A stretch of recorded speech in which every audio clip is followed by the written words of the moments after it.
Bismillahirrahmanirrahim. Assalamualaikum warahmatullahi wabarakatuh. Allahumma salli wa sallim mubarak ala sayyidina Muhammad wa ala alihi walhamdulillahi rabbil alamin. Tidak ada kesusahan di muka bumi ini kecuali kita yang mengundangnya datang. Manusia di muka bumi ini ada dua tipe. Yang pertama la ya'lamun, mereka yang tidak mengetahuinya bahwa sesungguhnya dia lagi sakit. Yang kedua la yash'urun, dia nggak sadar. Masuk yang mana kita? Masuk yang tidak tahu atau yang tidak sadar? Mudah-mudahan ada golongan lain yang Allah dan Rasulnya menyebut sebagai golongan orang yang senantiasa mengingat Allah dan mau bertobat kepadanya. Sedikit kisah tentang, kebetulan saya ada di dunia kampus ya. 10 dosa besar ini memang sekarang nih jadi penyakit buat kita semua. Dulu pernah saya keliling ke tanah air. Zaman dulu saya kelilingnya bukan tentang sedekah, tapi tentang pertaubatan. Mungkin dipengaruhi oleh saat itu memang saya sedang mencari Tuhan, sedang mencari Allah, lagi sensitif terhadap dosa-dosa barangkali. Dulu keliling tuh menyapa Indonesia dari satu kota ke kota lain, bicara tentang penyakit-penyakit manusia. Dan saya masuknya sama seperti saya masuk di dunia sedekah, saya masuk juga dari dunia masalah dan dunia hajat. Kita pasang iklan di koran-koran, di media-media bahwa kalau ada hutang yang tidak terbayar, ada penyakit yang tidak sembuh, ada rumah tangga yang belum hadir anak keturunan, ada seseorang yang jauh dari jodohnya, ada seorang yang kerja tapi nggak ada gajinya, ada orang yang usaha tapi nggak ada untungnya. Coba deh, saya bilang, saya lagi buka praktek nih gitu. Zaman dulu memang judulnya praktek begitu, namanya majelis konseling. Nggak apa-apa lah kita menyodok di tengah paranormal, di tengah kehadiran dukun-dukun saat itu ya. Kalau sekarang sih sudah agak berkurang ya iklan-iklan gitu. Zaman dulu marak sekali. Datang nih satu dua orang gitu. Ustaz, saya punya begini, saya punya begitu. Lah saya dulu punya kertas isian 10 dosa besar.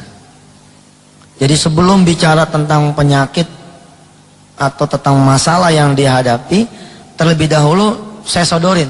Jadi seperti dokter, saya suruh ngisi orang itu dengan jujur.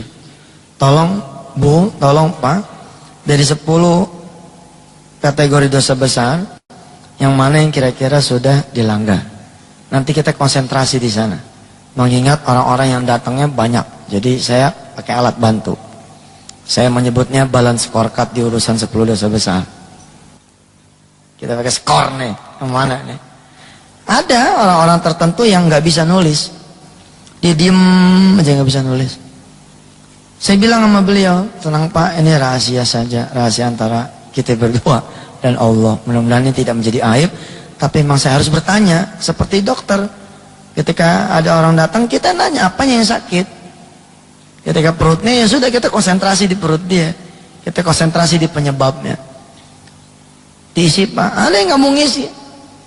Dia nanya sama saya, maaf Ustadz, di sini cuma 10 dosa besar.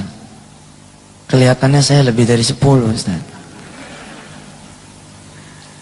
Tapi ada juga yang tidak mampu menemukan dosanya apa gitu. Karena ternyata terkait sama orang tuanya.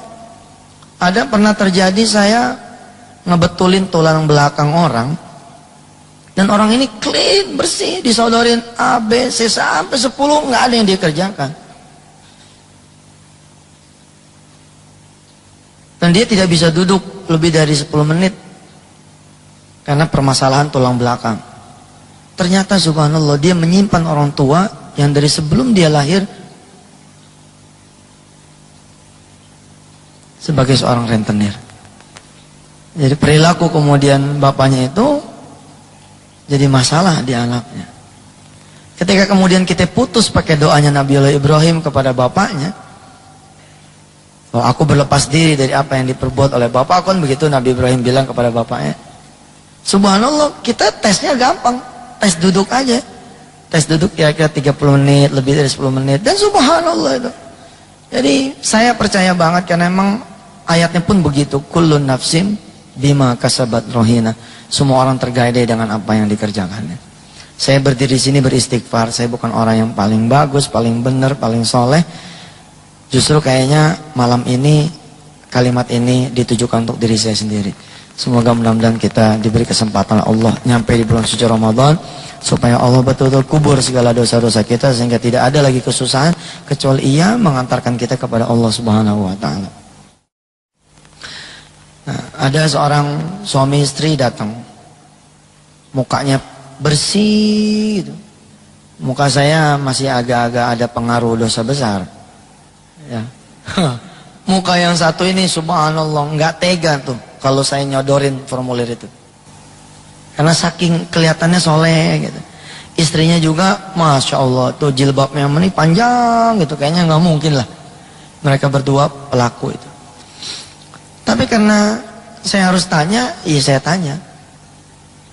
Dia datang mengeluh, dia bilang, Ustaz, yang ngomong istrinya, suami saya nih Ustaz, udah 7 tahun berumah tangga tapi nggak punya pekerjaan. Dan saya bilang ya nggak apa-apa nggak punya pekerjaan, yang penting punya duit. Borok Ustaz. Saya pegel sama dia, suaminya diem gitu. Dia cerita selama ini dia menjadi guru di salah satu SMU negeri. Hidupnya dari dia punya gaji. Terus saya tanya kalau emang nggak punya pekerjaan, emangnya nggak nyari? Dia bilang nyari Ustaz. Tapi setiap dia nyari kerja, duit saya habis.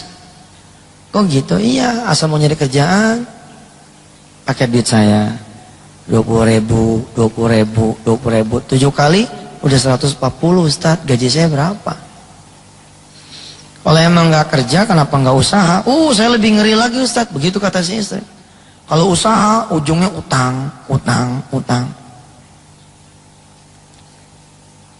Hidup tuh memang ujian, tapi kalau hidupnya ujian terus, ada dua. Pertama itu bukan ujian, itu azab. Yang kedua emang blow on, nggak naik-naik, diuji terus sama Allah. Ya ada kesempatan restnya lah, nikmatin dulu hasil ujiannya, naik dulu.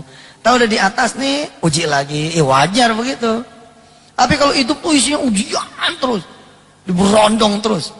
Ya seperti bahasanya Al-Quran, kullama nadijat juluduhum baddalnahum juludan ghairaha. Setiap kulitnya terkelupas, aku ganti dengan kulit yang lain, tapi aku bakar lagi, terkelupas lagi, bener lagi, bakar lagi. Nah kalau sampai kayak begitu, khawatir kita jangan-jangan emang kita bukan dalam suasana ujian, tapi suasana yang azab. Saya perhatiin baik-baik nih orang. Oke dah saya bilang, kita mulai aja dah. Nomor 1, jangan-jangan ada perilaku syirik kali, mempersekutukan Allah. Di rumah ada sesuatu nih yang kita percaya dengan sesuatu itu rizki jadi bertambah, kemuliaan jadi bertambah, kewibawaan jadi bertambah, ada keselamatan segala macam. Yang masuklah kategori kita, kategori orang-orang yang sudah berbuat kemusyrikan. Dia tolak. Enggak, saya enggak begitu Ustaz. Langsung yang nomor 2. Nomor 2, kalau memang syirik tidak, sholatnya bagaimana? Sholat, begitu ditanya tentang sholat, sahabat yang satu ini megang jenggot. Sholat ya Ustaz gitu. Sambil ngasih tahu saya jenggot nih bener nih, masa nanya sholat? Set kelewatan nih. Ini sih jenggotnya begini nih, jenggot bener. Ya saya bilang iya. Ya mudah-mudahan lah sholatnya benar, tepat waktu, di awal waktu, ada sholat sunnah, ba'diyah, qobliyah, ada duha, ada witir, ada tahajud. Oke lah, fine. Beres. Syirik enggak, sholat juga dia bilang jadi muadzin bahkan.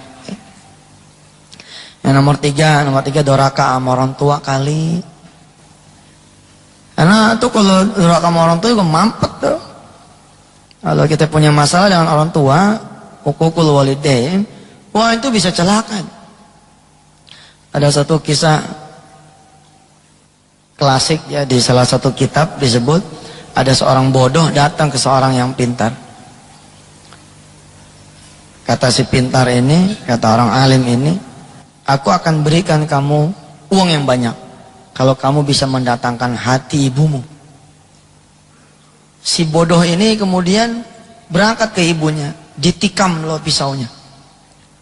Si ibu ini ditikam dengan pisaunya, kemudian dibelah dia punya dada dan diambil hatinya. Untuk berangkat menuju si orang alim ini, menunjukkan mana duitnya. Ini, aku sudah bawa hati ibuku. Di tengah jalan, dia terjatuh.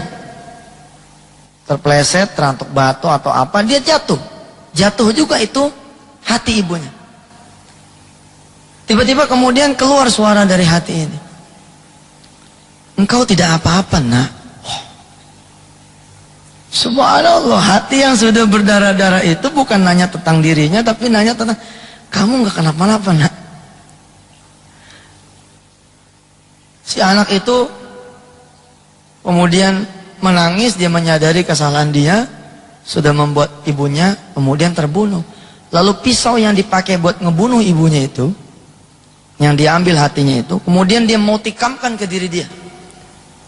Tiba-tiba hati itu teriak lagi, la taqtulni marratain, jangan kau bunuh aku 2 kali, nak. Subhanallah, sampai kayak begitu. Hati itu melarang anaknya bunuh diri. Kenapa? Karena kata ibunya itu yang sekarang sudah jadi hati berdarah-darah itu, la taqtulni marratain, jangan kau bunuh aku 2 kali, nak. Sampai kayak begitu. Nah, kalau yang ketiga ini masalah ada birrul walidain yang ternoda, nampaknya bersiap-siaplah kita menghadapi rentetan peristiwa yang bermasalah. Bersyukurlah jika di antara bapak-bapak dan ibu-ibu yang hadir di sini masih ada orang tua, khususnya ibu. Wah, cepet deh, cepat balik, kemudian cium tangan dia. Insya Allah seketika tuh langit akan berubah. 1, 2, 3 dia bilang, enggak Ustadz, saya dari kecil udah nggak ada orang tua, yatim piatu. Coret. Yang keempat ini zina.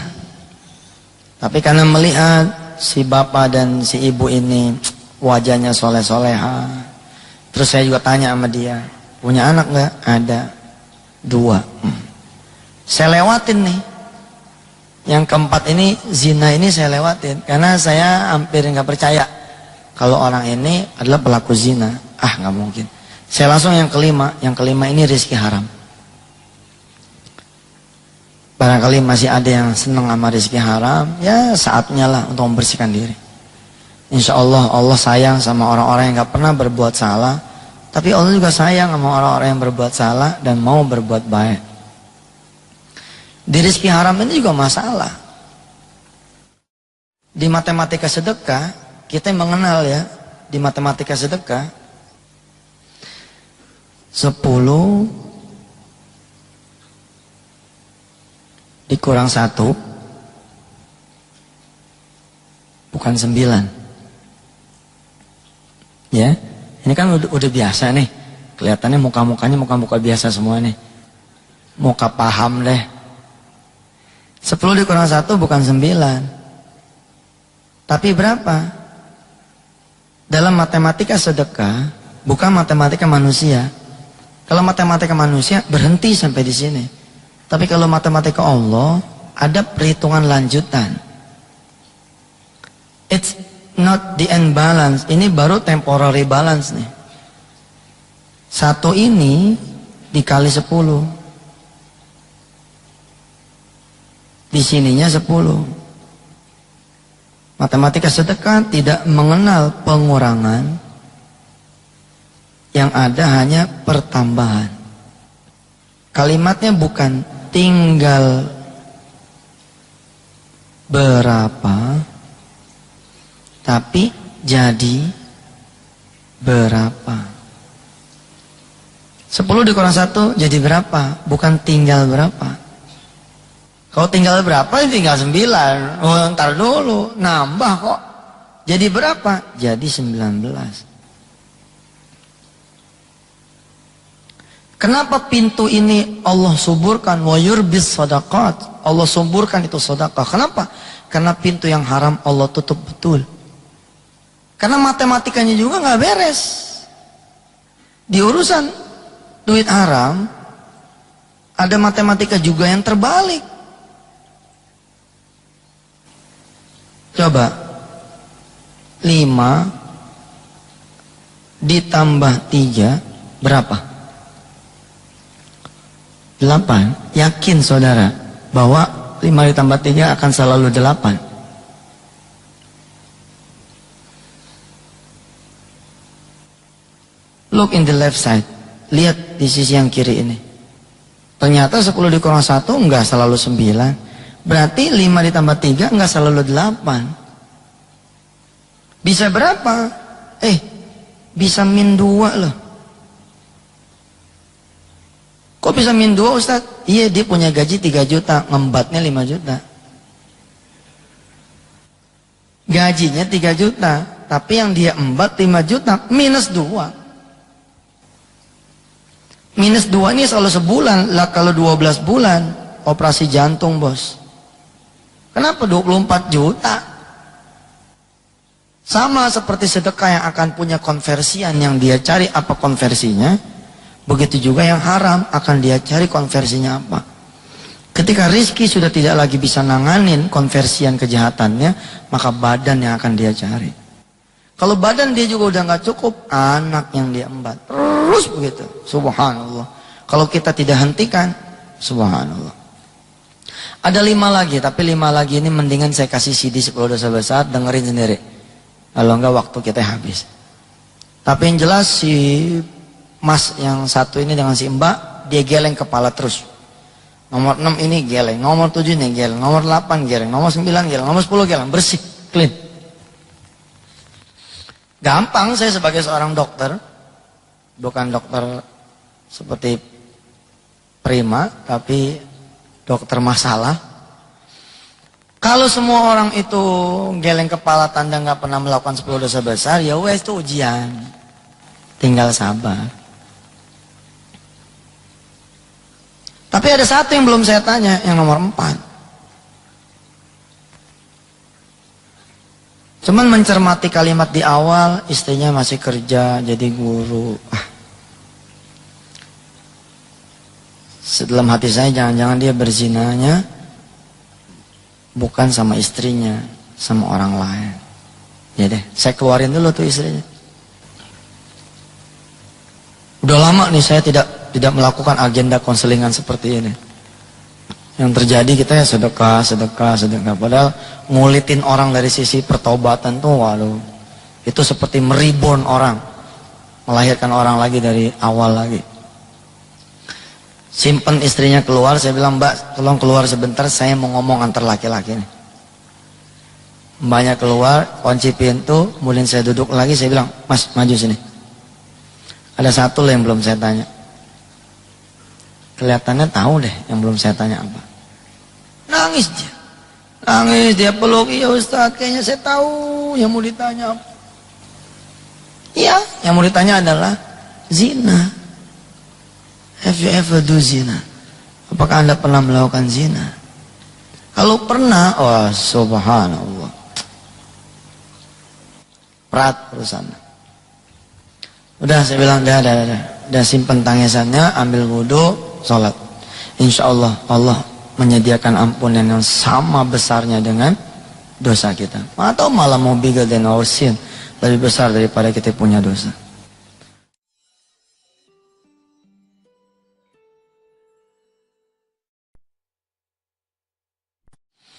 Kalau semua orang itu geleng kepala tanda nggak pernah melakukan 10 dosa besar, ya wes itu ujian.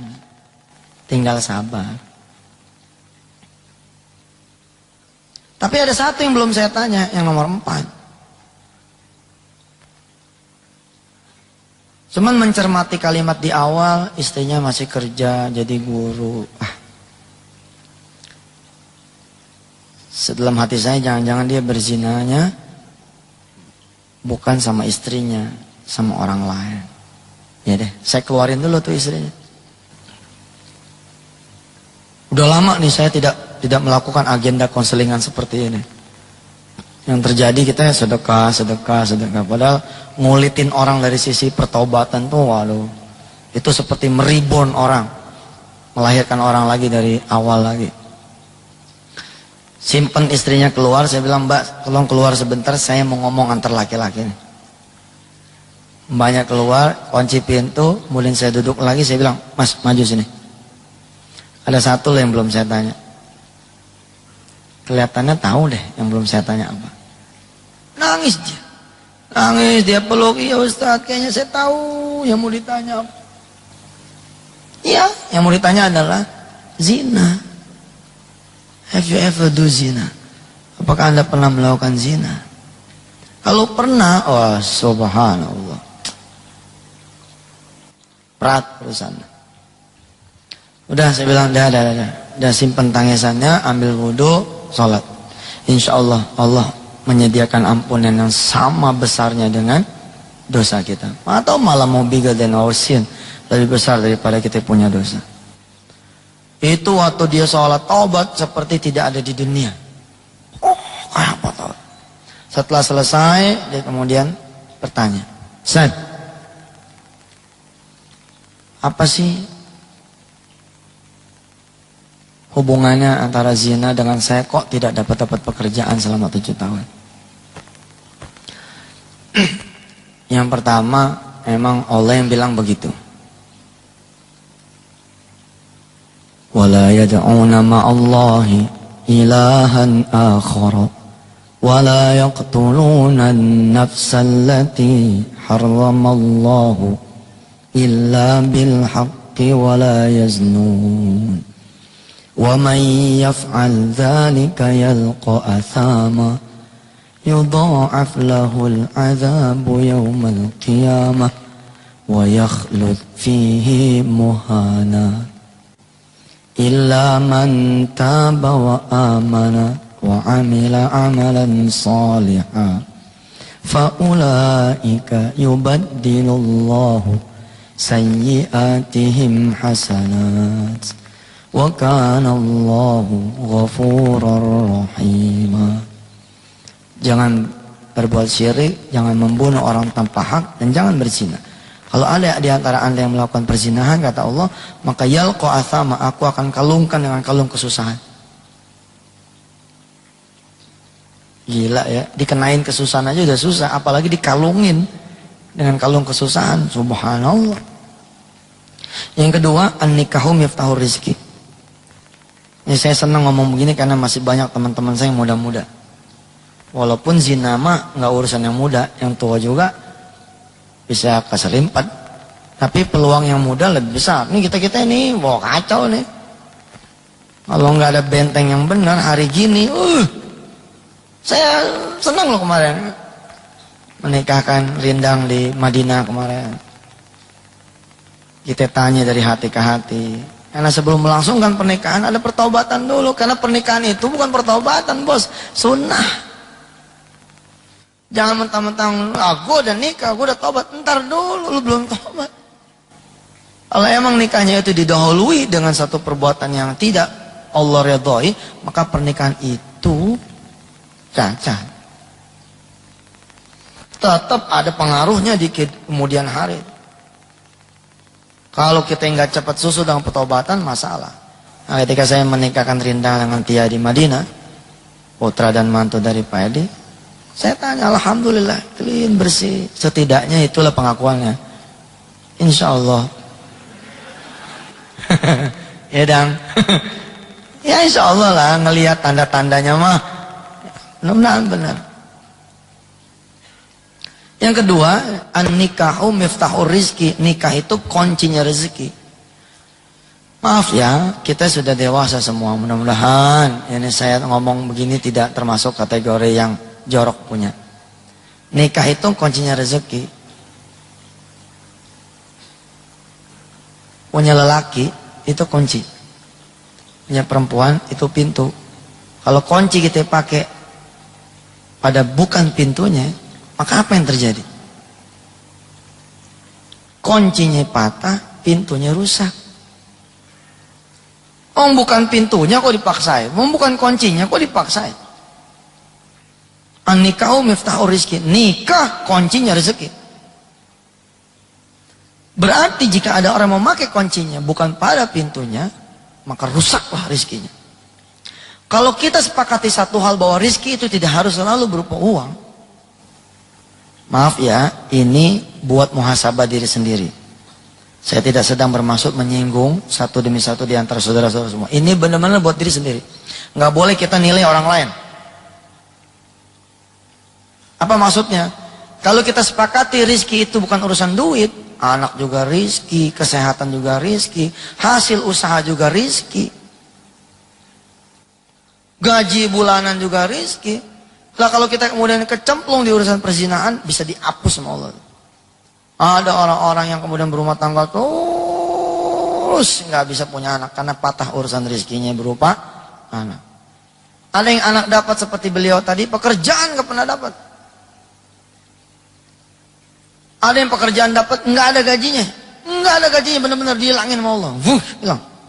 Ada yang usaha nggak ada pernah ada untungnya. Bener loh Pak, dapat tender, di akhir tender, dia malah kemudian harus gak ada rumah, gak ada mobil, segala macam. Tuh kalau dia nggak cari tuh. Tapi ingat saya bilang, ini muhasabah buat diri sendiri. Jangan sampai saudara reuni nih sama teman-teman.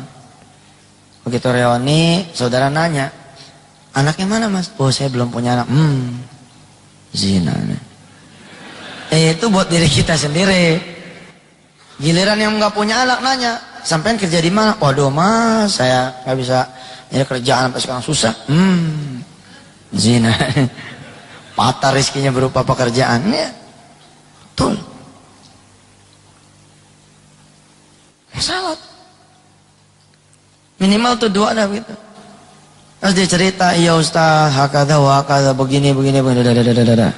Saya mah cuma nyari sebab, bukan mau ngorek. Oh sudah ketemu, ya sudah. Panggil istrinya. Dan insya Allah nih, dalam hitungan waktu seminggu, sebulan 2 bulan, insya Allah hidup ibu dan bapak udah. Emang apa sih Ustaz yang ditanya? Udah nggak perlu tahu, pokoknya mah bagus. Harus dirahasiakan. Zaman dulu barangkali, makanya Pak, jagain anak-anak, istri jagain suami, suami jagain istri. Bukan jagain dengan awas Bapak, bukan, dengan doa. Betul, lindungi anak keturunan kami dari perbuatan-perbuatan yang keji, dari perbuatan-perbuatan. Kenapa coba? Doa, maaf ya, doa cebok coba, urusannya apa coba? Allahumma inni a'udzubika minal khubuthi wal khoba'ith. Dan doa itu dilalanya udah tidak lagi dipakai loh sama kita. Kalau orang dulu kan disiplin tuh. Kalau ngepop, kalau buang air kecil atau apa, mesti baca. Allahumma inni aku ya Allah berlindung. A'udzubika minal khubuthi wal khoba'ith. Dari kekejian, dari keburukan. Coba rahasianya apa tuh coba? Karena Allah tahu kalau nggak dilindungi sama Allah, nggak diprotek sama Allah. Alhamdulillah barangkali doa-doa kita, anak-anak kita bisa selamat sampai ke jenjang pernikahan, nggak ada masalah dengan calon suaminya, nggak ada masalah dengan calon istrinya. Atau suami ibu digodain terus sama orang, tapi karena ibu terus-terusan mendoakan tiap malam, selamat.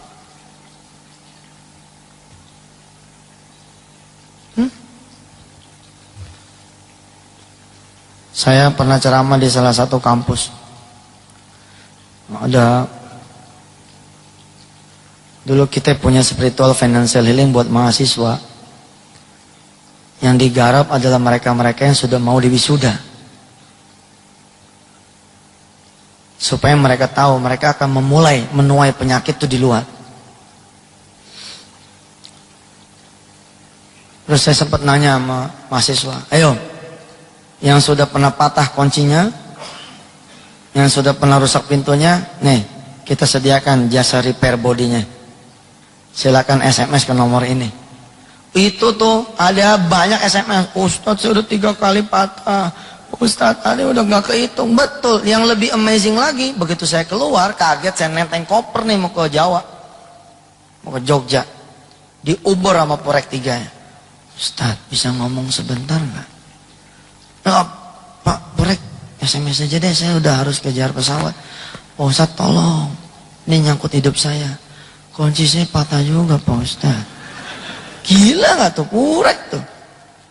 Wah, screening itu sesekali harus dilakukan Pak. Kalau kita yang punya perusahaan, saya screening betul itu. Kita yang gak mau perusahaan kita kemudian dikotori dengan perbuatan-perbuatan dosa orang-orang yang kita gak tahu judulnya. Kita nggak boleh bilang begini, Ustadz itu kan yang melakukan anak buah kita. Kenapa jadi kita ikut tanggung? Saudara, ada 2 orang di satu ruangan, udah mandi, pakai minyak wangi bersih, betul. Datang tamu ketiga, kotor, agak mandi, bau. Kira-kira di satu ruangan itu, ada pengaruh nggak tuh orang yang ketiga? Pengaruh Pak.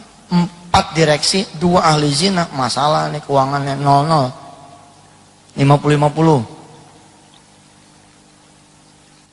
51 karyawan, 33 salatnya terus. Hanya 18 nih yang salatnya on time, masih kalah tuh.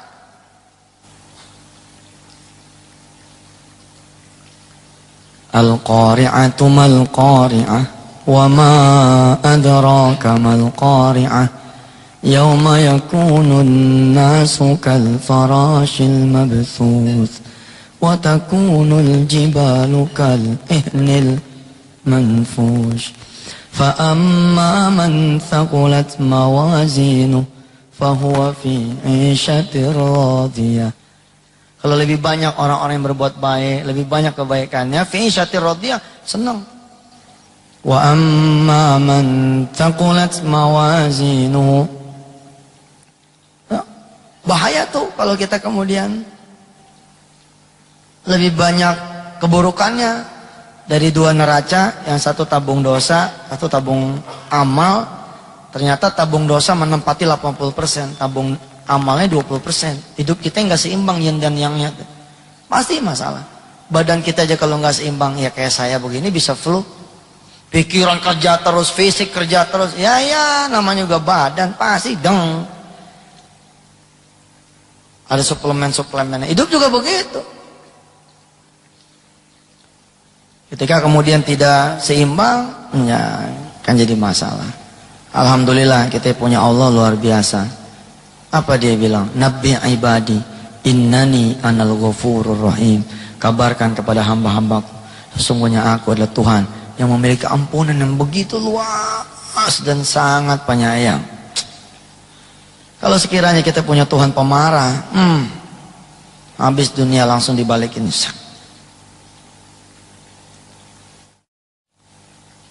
Ayuhan nas, wahai manusia, antum tukhti'una bil laili wan nahari wa ana aghfiru dzunuba jami'an. Wahai manusia, kalian tuh senangnya bikin dosa pagi, siang dan malam, sedangkan aku adalah Tuhan yang senang yang ngampunin kalian. Hebat gak tuh Allah tuh? Kalau kalian datang dengan membawa dosa sebanyak buih di lautan, aku akan membawa ampun yang lebih banyak daripada buih itu. Kalau kalian membawa padaku dosa sebanyak pasir, butiran pasir di daratan, aku akan datang lebih banyak lagi membawa ampunan daripada dosa-dosa kalian semua. Nabbi ibadi innani ana ghafurur rahim. Alhamdulillah. Ini muka-muka di depan saya mah muka orang soleh-soleha. Ya kelakuan emang gak ada yang tahu kan. Tapi setidaknya ya mudah-mudahan betul-betul kita berdoa kepada Allah. Ya Allah, Rabbighfirli wali walidayya warhamhuma kama rabbayani shaghira. Jadi kalau ada yang kehidupannya doyong, ada masalah, checklist berdua. Checklist berdua dengan jujur. Bilik pengaduan kita di atas sejadah. Kenapa? Karena kata Tuhan, akulah as-sattar, akulah yang maha menjaga rahasia. Jadi jangan ngadu sama orang deh untuk urusan dosa, sebab bisa merembet kemana-mana. Kenapa ada satu rahasia tuh nggak tahu hijab, ada hijabnya? Kalau katanya sih begitu, saya belum pernah ya ngelihat langsung tuh bilik pengaduan. Karena tidak ada orang yang bisa menjaga rahasia. Tapi Allah, ya sattar, dialah yang maha menjaga rahasia. Kita ngadu sama dia, Besok udah terang, insya Allah. Makanya nanti ya sempetin begitu pulang ke rumah, di perjalanan tafakur sebentar aja. Asal jangan dilihatin sama istrinya. Nih diam-diam kenapa nih? Dosanya apa sih mas? Enggak, pengen tahu aja, nggak apa-apa. Udah, ini aku aja sama Allah. Nomor 4 ya. Jangan ya. Udahlah, antara kita sama Allah saja. Kalau tadi saya buka praktek gitu, ini karena emang saya harus buka praktek, emang saya harus nanya. Yang namanya orang yang tidak mampu, kemudian mengenali dia punya dosa, mengenali dia punya kesalahan. Betul loh Pak. Mana ada sih juga manusia yang gak punya dosa ya? Tapi ya itulah saya bilang, untung Allah itu Maha Pengampun. Nah Bapak Ibu yang dirahmati Allah, ada yang menarik saat itu. Kenapa saya senang bicara di kampus, cerita tentang spiritual dan financial healing? Karena emang banyak sekali kejadian-kejadian. Saya bilang kalau laki-laki itu banyak di urusan ekonomi bos. Karena judulnya kuncinya doang nih, patah. Tapi kalau pintu kan fisik. Sehingga banyak perempuan-perempuan yang larinya itu apa? Kanker rahim, kista, kanker payudara. Saya lagi maaf, kita tidak sedang memuhasabahkan orang lain. Belum tentu dia itu azab, belum tentu. Belum tentu. Tapi kalau dia sudah sadar, maaf ya, dia punya kehormatan, dia sendiri yang membuka untuk dinodai orang lain, wajar kalau kemudian badannya berontak sama Allah Subhanahu wa taala. Dia nggak mau. Badan itu dihuni oleh ruh yang kayak begitu, ya panas, Pak. Emang gampang apa kena kanker rahim? Emang gampang apa kena kanker payudara? Emang gampang apa kena penyakit-penyakit yang ya maaf ya, naudzubillah min dzalik, berat. Nggak gampang. Mudah-mudahan kalau memang ada di antara kita yang punya penyakit-penyakit yang kayak gitu, berhusnuzon saja sama Allah. Ustaz saya nggak pernah berzina kok. Saya nggak pernah gini. Ya sudah, alhamdulillah. Mudah-mudahan Allah menganggap itu memang bukan satu hal yang apa. Nah yang menarik, ketika saya lagi ngonselingin orang, ada satu anak muda, gagah, tinggi, besar, berpakaian uniform salah satu BUMN. Setiap kali tamu selesai, saya suruh dia masuk, nggak mau. Tamu selesai, suruh dia masuk, nggak mau. Dia mendahulukan orang lain terus sampai kemudian tengah malam. Baru tengah malam masuk dia. Umurnya 28 tahun. Pakaiannya uniform. Salah satu BUMN besar lah. Saya bilang sama dia, wah ini anak muda nih, sepantar sama saya. Oh datang ke sini. Yang datang ke sini emang mestinya yang bermasalah. Saya bermasalah Ustaz. Apa yang bermasalah? Saya sopir Ustaz. Pakaiannya memang uniform BUMN besar, tapi ternyata dia sopir. Tapi ya what's your problem gitu men? Apa yang jadi masalah Anda emang kenapa dengan posisi sopir? Lebih bagus Anda kerja jadi sopir daripada enggak sama sekali.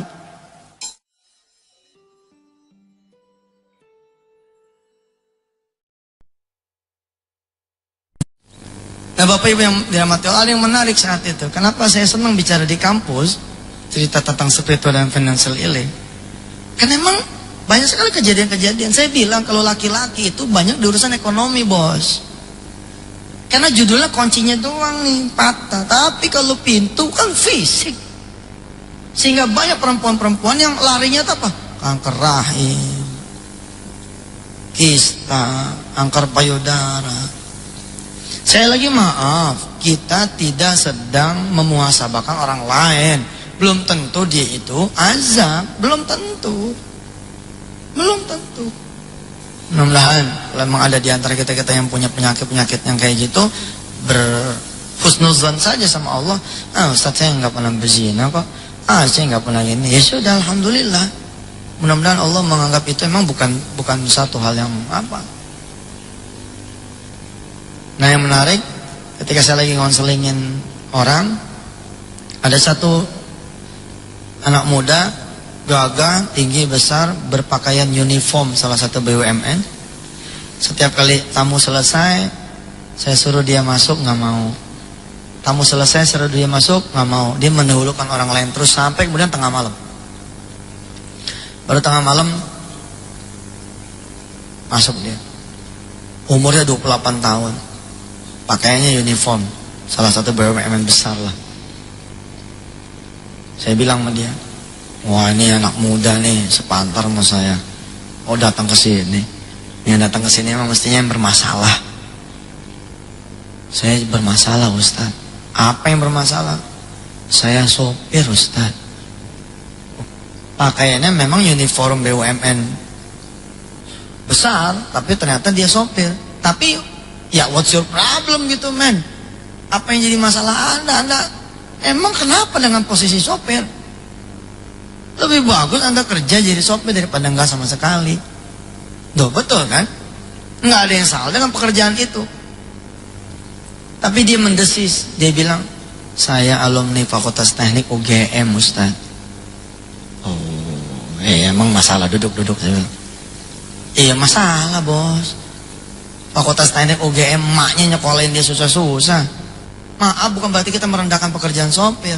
Perlu kita due diligence lagi nih. Perlu kita gali lebih lanjut. Kalau dia jadi sopir, in the first year dia keluar, fine. Itulah ujian buat dia. Next will be better. In the second year-nya, di third year-nya. Ternyata ketika saya tanya dari tahun berapa yang terjadi sopir? Dari 96. Nah sekarang tahun berapa? 2003. Saat itu ya, 7 tahun. Berarti kan Allah kunci ini deadlock, dikunci jadi driver. Memang masalah, fine, baik. Langsung ngebut nih, karena ini anak muda, langsung saya bilang nomor 4, Jeng, ente zina ya? Enggak Ustaz, oh enggak. 96 jadi sopir. Saya tanya sama dia, emang lulusnya tahun berapa mas? 97. Berarti 1 tahun sebelum Anda lulus, Anda udah jadi sopir? Iya Ustaz. Dulu mah iseng doang. Dia tidak menyangka kalau Allah kemudian yang menaruh dia di situ. Awalnya cuman iseng, sambil nungguin kerjaan, sambil nungguin lulus, sambil nungguin wisuda, dia jadi sopir, salah satu manajer di BUMN tersebut.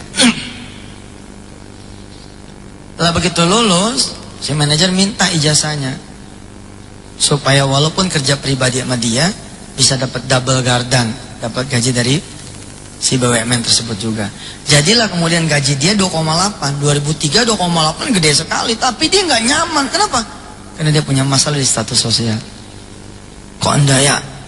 Aku nipu orang tua aku nipu istriku, aku nipu keluarga aku kalau aku ini kerja sebenarnya sopir. Itu memang menyiksa. Lah kan cara Allah menyiksa, bukan cara kita ya. Halus gitu cara Allah nyiksa itu pelan-pelan. Kadang-kadang ada juga jegrek gitu sekaligus ada. Oke lah, nomor 4 dia bilang enggak. Dia bilang enggak, saya enggak pernah usaha zina. Oh iya.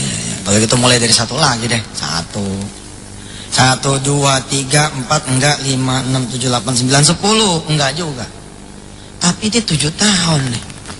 Nggak mungkin saya bilang masa ujian sampai 7 tahun. Anak SD aja 6 tahun ujian 6 hari. Masa situ kuliah 4 tahun ujian 7 tahun. Ntar dulu nih. Tiba-tiba saya ingat tentang teori kunci patah. Jangan-jangan dia nggak patah, somplak doang nih. Nah mahasiswa tuh. Ini penyakit mahasiswa. Makanya next mungkin bisa kita adain. Sebelum lulus kita ceramain yang begini ya. Karena banyak mahasiswa-mahasiswi kita yang tidak patah kuncinya, tapi somplak, betul-betul somplak. Saya tanya masih laki-laki ini, Mas, barangkali ente memang tidak berzina. Kalau mendekati zina gimana? Nah, kalau mendekati zina itulah Ustaz. Tiap minggu Ustaz, tiap malam. Kenapa nggak bilang dari tadi? Ustaz kan nanyanya zina. Iya benar juga, gue nanya zina. Oh masalah loh. Kalau dia benar-benar telak berzina, dia sama sekali nggak kerja bas, nggak kerja at all, sama sekali. Lihat rahasia Allah. Tapi untunglah dia tidak berzina, dia cuma nyerempet zina. Ya Allah, kunci di situ. Kita lelaki masukin perempuan satu, nggak ada sernya, nggak ada apa, tapi berdua. Sementara kita punya bon 30 nih, 30 tagihan. Kita begitu tuh perempuan turun, ada satu bon tuh nggak ketagih. 29. Ada pengaruhnya, anginnya tetap datang. Ternyata jadi apa lama nih perempuan. Lewat situ disamain jamnya. Naik, tadinya nggak ada ser, sekarang ada ser. Tadi nggak pegangan tangan, tuh tagihan 30, jadi tinggal 25. Besok meningkat lagi 20, besok meningkat lagi 15, besok meningkat lagi tinggal 10, yang 20 udah nggak ketagih sama sekali. Begitu kemudian dia berzina, tokonya yang tutup. Kira-kira seperti itu cilokanya.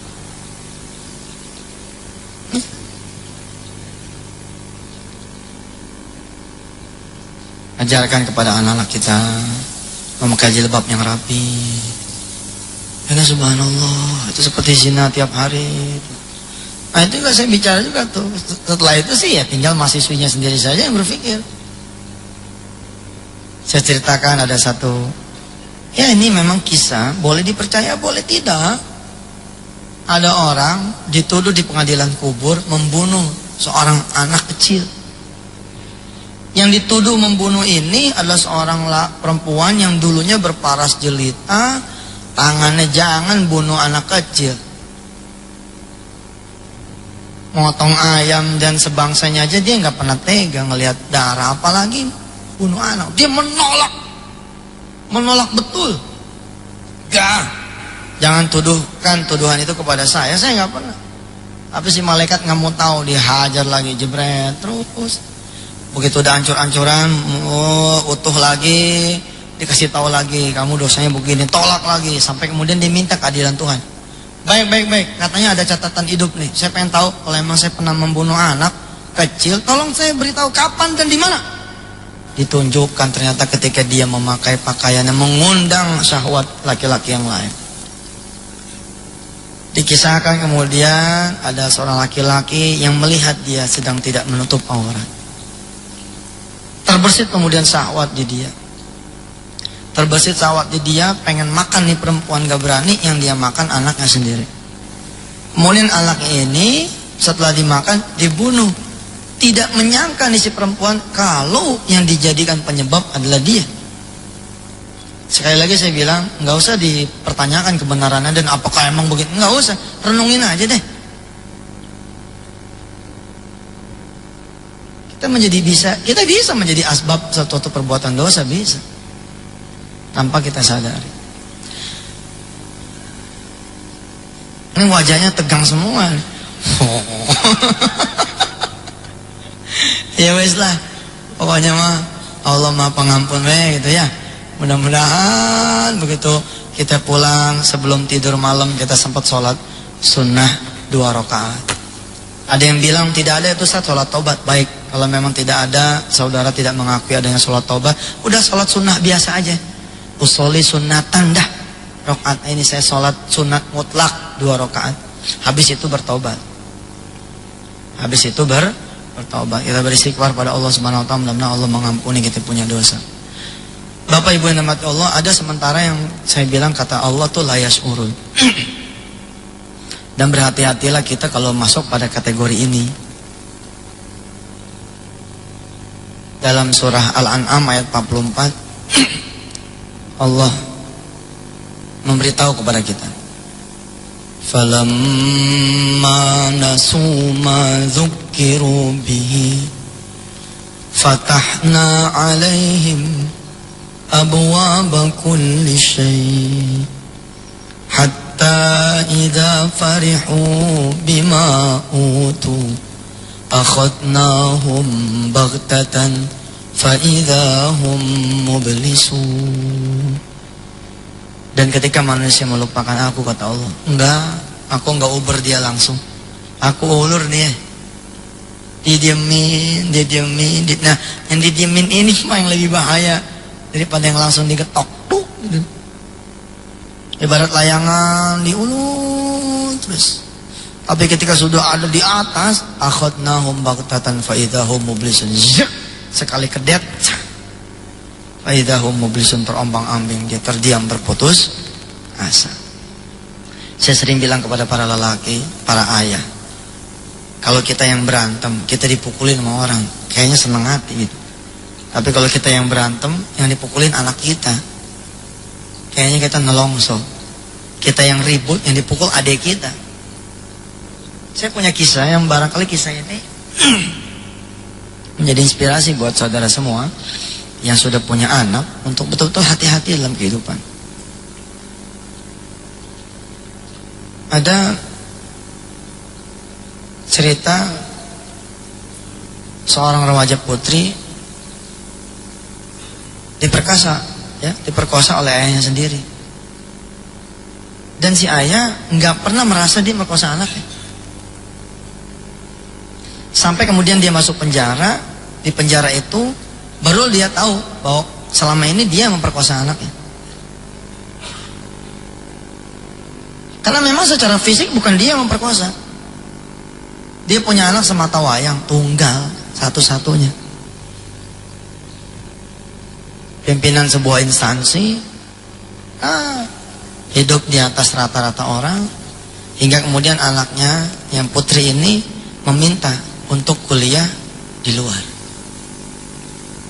Sebut sajalah Mawar begitu. Si Mawar bilang, saya pengen kuliah di luar. Oh, karena ini anak orang kaya, enteng. Dia bilang, mau kemana? Mau kuliah di mana? Mau kuliah di luar atau di mana? Mau di Melbourne? Mau di Frankfurt? Atau mau di Udinus? Luar juga nih. Di Jakarta. Ditetapkan, ditentukan, diurusin. Emang dasar semua udah diatur oleh Allah. Di malam menjelang keberangkatan, anaknya pamit sama si ayah. Mau pamitan sama teman-temannya untuk terakhir kalinya. Si ayah melarang, jangan nak. Besok kamu udah mau berangkat. Sudahlah di sini sama ayah, kalau perlu undang teman-teman kamu yang kemari. Tapi si anak bersikeras. Ya,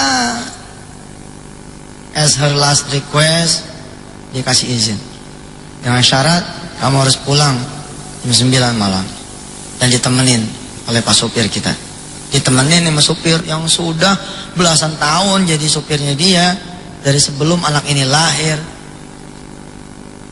Si ayah tidak menduga sama sekali kalau malam itu anaknya dirusak oleh supirnya sendiri. Loh Ustaz, kan katanya tadi bapaknya merkosa. Iya, ceritanya belum berakhir. Jam 9 belum pulang, ya mungkin sebentar lagi. Jam 10 belum pulang, ya mungkin sebentar lagi. Jam 11 belum pulang, ya mungkin sebentar lagi. Tapi begitu jam 12 mulai nih, aduh, kekesalan berubah menjadi kekhawatiran. Cari, nggak ketemu Pak. Ini kisah nyata loh nih. Saya berinteraksi dengan dunia sedekah, ketemunya sama keajaiban-keajaiban sedekah. Ketika saya berinteraksi dengan dunia pertaubatan, ngeri. Testimoni-testimoninya ngeri-ngeri. Benar.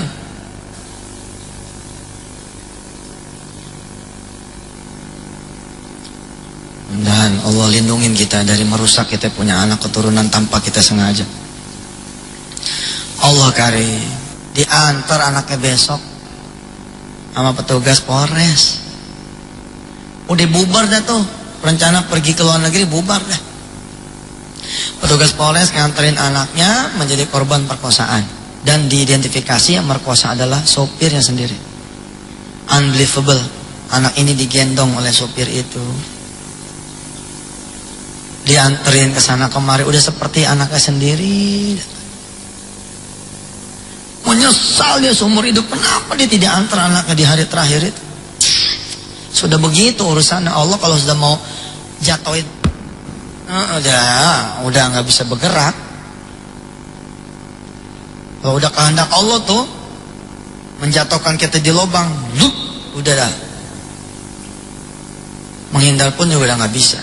Saya sangat mengarifi itu yang begitu-gitu. Udah, kalau udah kehendak Allah ya sudah. Saya cuma bisa pasrah kepada Allah. Tapi dia sesalin seumur hidup. Sebagai orang yang memang kaya dan jagoan pula, dia bon tuh, sopirnya di bon. Di bon Pak, orang kalau urusan yang zina-zina tuh urusannya kacau tuh. Di bon, pokoknya bayar buat digebukin. Tapi di malam ketika si sopir masuk ke sel, si bapak bermimpi dia memperkosa anaknya sendiri. Lah datang itu dalam keadaan gila, karena 7 hari berturut-turut mimpinya tuh dia memperkosa anaknya sendiri, nggak ketemu tuh. Sampai kemudian dia datang ke sebuah pengajian zikir, dibukain tuh sama sang Habib bahwa wajar kalau kemudian Allah mengidentifikasi Anda sebagai orang yang memperkosa anak Anda sendiri. Kenapa? Fisiknya sih emang kelihatannya si sopir, tapi itu adalah buah akibat keharaman-keharaman yang ditumpuk, kemudian istrinya. Nah kejadian itu kalau kita pikir-pikir nggak adil. Oh, tapi kenapa anaknya jadi korban? Enggak, anaknya dibersihin sama Allah. Begitu anaknya redo, diterima, dibersih lagi, ini anak nggak menanggung apa-apa. Boleh tidak setuju, boleh, tapi cara kerja Allah udah begitu dah. Ada anak asma, kalau orang tuanya tobat, asmanya baik. Oh, bagaimana Ustaz? Ya udah begitu dah, coba dah jajah. Insya Allah itu. Ada loh anak yang terbaring lemah, orang tuanya yang bersihin dirinya, anaknya kemudian keluar. Karena bawa energi negatif tuh si anak. Bapak Ibu dan mati Allah, ada 5 nih yang belum kita bicarakan. Dan memang sesi spiritual healing ini sesi berat, buat saya pun berat. Saya kasih bocoran, yang terakhir itu gibah. Yang 10 itu, urutan nomor 10 itu ngomongin orang. Berat tuh ngomongin orang, adanya di level 10. Kenapa dia ditaruh di nomor 10? Dia zina enggak, durhaka sama orang tua enggak, tukang makan rezeki haram enggak. Tapi yang dia omongin punya 9 dosa besar, nyemplung ke dia semua itu. Oh, iya betul itu. Sekali lagi ya, dia bukan pezina, dia bukan birrul walidainnya bagus, dia bukan pemakan duit haram, tapi kebenaran yang dia omongin itu yang punya 9 dosa besar. Lah memang udah begitu, kata Rasulullah, siapa orang yang ngomongin orang, maka keburukan orang itu buat dia, kebaikan orang itu buat yang diomongin. Jadilah dia nomor 10 tuh, botol, tutup botol. Tapi dia juga paling besar sendiri itu, makanya dijaganya omongan. Mudah-mudahan kita semua terlindung dari perbuatan-perbuatan yang tidak Allah ridhoi. Subhanakallahumma wa bihamdika asyhadu an la ilaha illa anta astaghfiruka wa atubu ilaik. Walhamdulillahi rabbil alamin. Terima kasih. Hadanallahu wa iyyakum ajma'in. Assalamualaikum warahmatullahi taala wabarakatuh.